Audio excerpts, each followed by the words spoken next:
you were on the Joe Rogan Experience, which I thought was outstanding, and I love the fact that you took a stance the way that you did. Because he asked, one thing that Joe Rogan's known for, he's known that he'll get all up in your grill when you invite him to your barbecue. So he has no problem at coming right at you, and you brought it right back. Tell us a little bit about that experience, and was there any after fruit that you saw as a result of the interview that you had with him?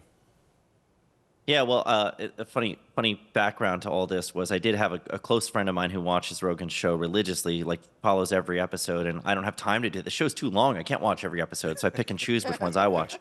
But he told me, he's like, the one thing you don't want to get into with Joe is abortion, because you guys are going to butt heads. It's going to be contentious. He's like, avoid that topic at all costs. So I was actually advised to avoid even getting into that. And then, of course, Joe ended up bringing it up, and so we ended up debating it on the show. And it was it was the most viral clip from that interview.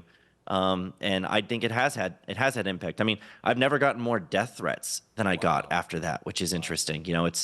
I speak about a lot of controversial topics, but I never receive more hatred and more threats and more cruelty than when I go out there and defend innocent human life against the culture of death. That is the thing that will generate more anger and resentment and rage from the secular progressive left and their pro-death agenda. So that's really interesting.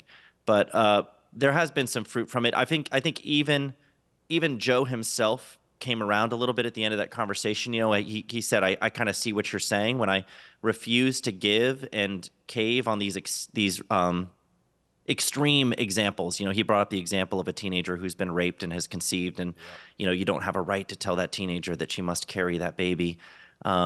And then you're just, you're layering one tragedy on top of another if you use abortion as the answer to rape.